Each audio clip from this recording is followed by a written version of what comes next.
Hey everybody, it's Charles from HumbleMechanic.com, and today I'm taking your questions on engine noises, timing belt wear, DSG fluid, and more. This is episode 189 of the Humble Mechanic Podcast.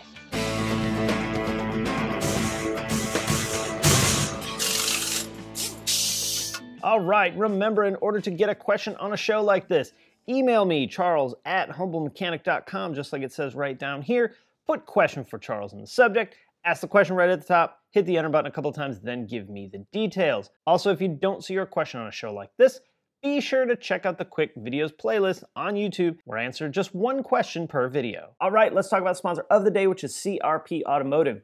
CRP deals in a ton of OE maintenance and repair parts, timing belt kits, suspension components, and even fluids. In fact, they make the factory DSG fluid for Volkswagen and Audi, so check them out at crpautomotive.com. Also, if you want to help support the show as well as get exclusive content, discounts you can't get anywhere else, and VW Audi training manuals that are built for my classes, be sure to check out the Crew Membership program. There's a link down in the description. It's an awesome way to not only help support the show, but get a huge return on your investment, especially if you're buying from places like Black Forest, Eurowise, MT Knives, Eastwood, Adams Polishes, and more. Again, check out the link down in the description. One more thing before we get into the show. If you guys find that there's a question you don't want to listen to, I put the timestamps where each question starts down in the description so you can skip ahead or back if you want to do that.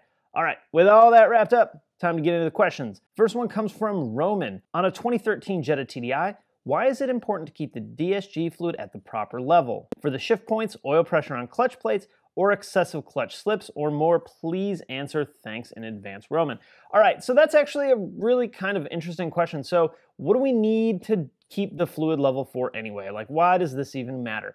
Well, I'm gonna link to a video all about how the DSG transmission works. It was a really cool video that Jason from Engineering Explained and I did together, and it walks you through the entire DSG and how it works. But why do we need to have the fluid level correct? A handful of reasons, right? One, we gotta lubricate all these gears properly. We gotta lubricate the clutches properly as well. In addition to that, it uses that fluid to push basically the shift forks to engage, disengage the gears. So if the level's not right, then we may not have the right pressure. We may not have any fluid in all those little wells either. On the other side, if we have too much fluid, we can actually have the gear sitting in oil. So like the gear partly submerged in oil. What this will do, this will actually whip the oil and make it foamy and frothy, and it decreases its lubricating properties, changes basically everything about it because we've introduced so much air into it.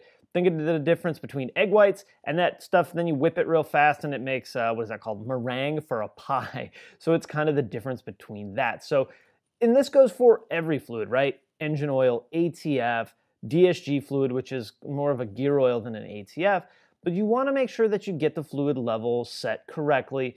If you don't have enough, it can lead to engagement problems of gears or actuators like cam variators and things like that.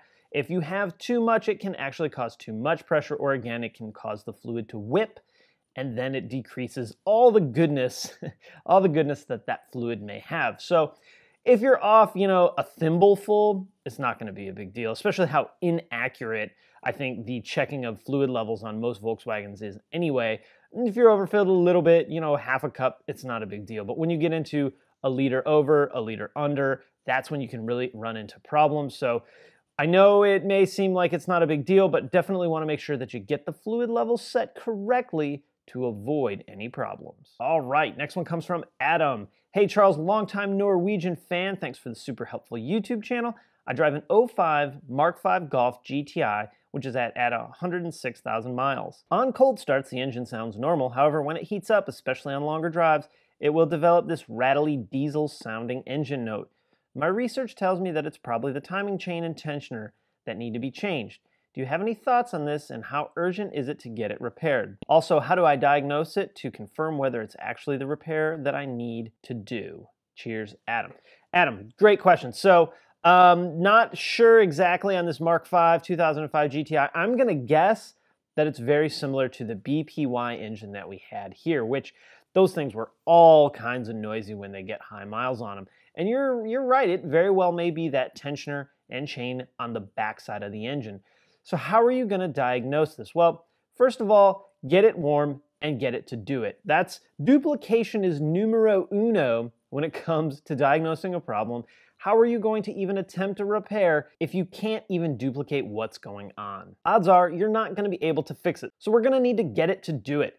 You want to try and get it to do it while the vehicle's stopped. Even if you have to bring the RPM up, that's not a big deal, but you want to be able to do it stopped. So you can open the hood, you can pull the engine cover up or off in the best case scenario, and sort of put your ear on the engine side and just move it around. If you have any facial hair, of course, be careful. We can also take a long screwdriver, putting the metal end on the engine and the plastic handle end up to our ear. That'll help transmit the noise directly into our ear. And move it around. So put it on the cover, put it on the front of the cover, the back of the cover, do the other side of the engine. Test 20 different spots for a second or two and see where the noise is coming from the loudest. If you determine that it is on the back side and this is basically a BPY engine, you can pull that back timing cover off and take a look. I've seen the feet broken, I've seen the feet missing off altogether and just laying in the bottom of the pan or cover.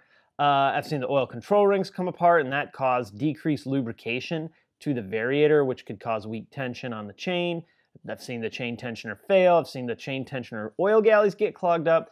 So there could be some bad news in there. You want to also take a really close look for any sludge or carbon buildup because that can cause a decrease in oil pressure as well. So this is going to take some digging, but start off with an audio inspection. So again, fire the car up, get it to do it, and then move a screwdriver around. You know, the longer the better. I usually use one about yay long, 18 inches or so, and try and pinpoint the area and then start your exploratory surgery from there. All right, next one comes from James.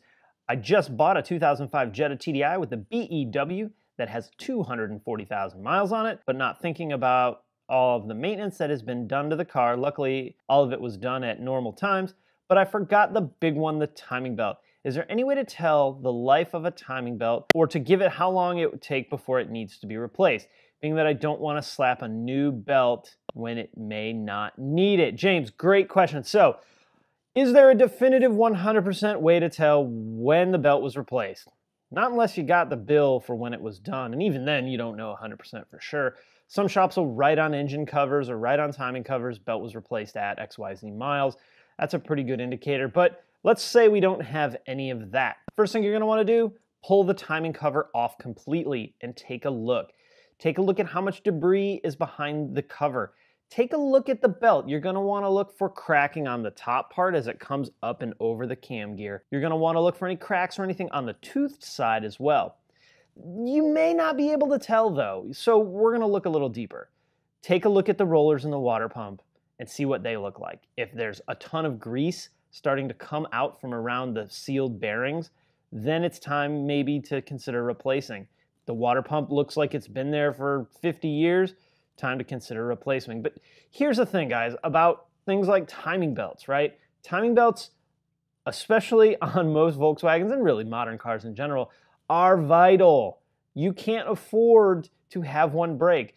So what I always tell everyone is this. It's better to do that belt 10, 15, 20,000 miles before you have to than 1 mile too late. Compare the cost of a timing belt. $800, I don't know, we'll use $800. Compare the cost of what it's going to take to rebuild that cylinder head. It will be more than $800 because you're going to be buying all those parts anyway. So take a good look at it. If it looks fresh and you can still read all the writing on the belt, you probably don't need to do it. If it looks like you can't tell and there's cracking starting to develop, especially if it's cracked in the direction of rotation of the belt, it's time for a new one right away. But I always err on the side of safe with these belts than sorry. I did my timing belt on my Passat at 75 or 80K. It's not due till 105, but I know what happens when a timing belt breaks, and it makes for a really bad day. Also a bad day for your wallet because it's crazy expensive. So I don't want to say just put one on and not worry about it. Take a good look. See if you can see the writing. See if the shininess of the rollers is still there.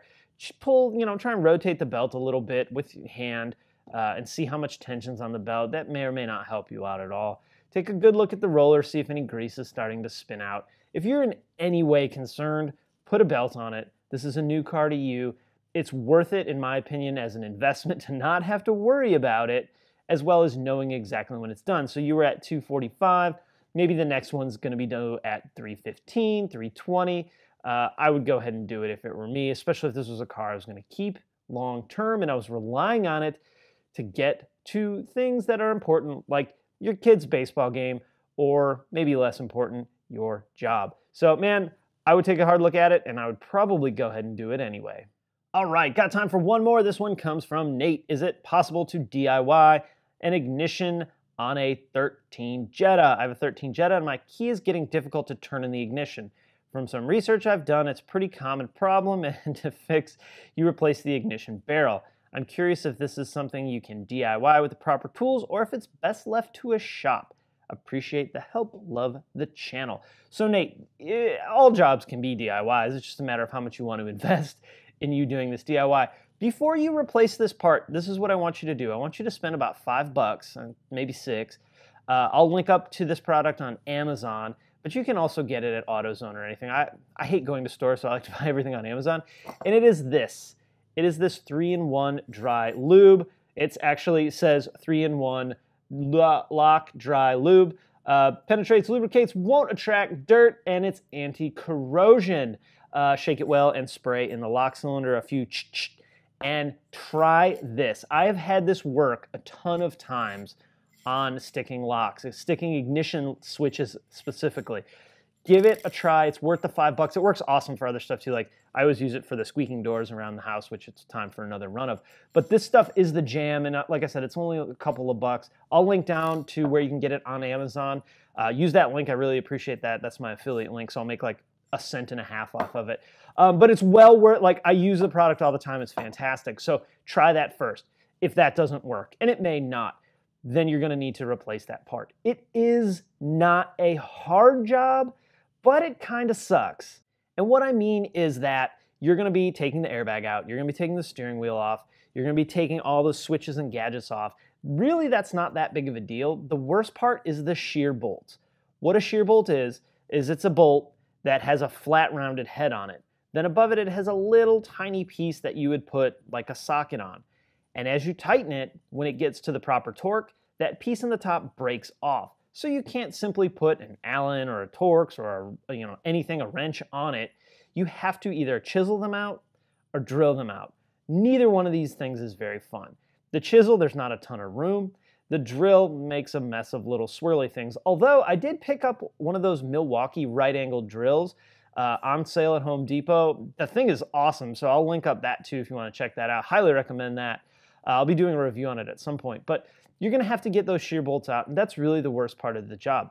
The second worst part is getting the two pieces separated. So you're going to need a paper clip, and you got to get it in the right position. I'm sure there's write-ups on Vortex on exactly how to do this. At some point, I'll do a video the next time I have to replace one, but that's a really challenging job to do at the shop while doing a video. So I don't have a DIY for it, but you can do it. A shop's probably going to charge $150, $200 to do it labor-wise. I don't know exactly what the labor time is, but it feels it's probably like in the 1.6 hour range, give or take. It may not be quite that much. So yeah, it's a DIY, but dude, for real, try this stuff first. It works fantastic. And then if that doesn't work, you're going to give it a shot DIYing it again. Drilling out the shear bolts or chiseling out the shear bolts is really the worst part about that job. It's not hard, it's just kind of annoying. If you have a really good quality chisel and a hammer, it may not be a big deal, but the space is tight too, and that's usually the thing that trips people up. All right, guys, I'm gonna wrap it up there. Questions, comments, you know what to do. Hey, if you like this video, throw it a thumbs up on YouTube. I always appreciate that. Hey, don't forget to share these videos as well. That helps me out a ton. I really, that's like the best possible situation. Thank you guys so much for that. You can also follow me on Facebook, Twitter, Instagram, and of course, Snapchat. If you want exclusive content you can get nowhere else, as well as discounts to a ton of places you're already buying car stuff from. Anyway, in addition to that, training manuals for VW and Audi, including V8 and 8.5 Audi, 2-liter turbo CCTA CDFA, Otis diagnosis, and more coming. Check out the Crew Membership program. The link is down in the description down below. All right, guys, that's it. I'm done. I'm out. I love you. Thanks for watching, and I'll see you next time.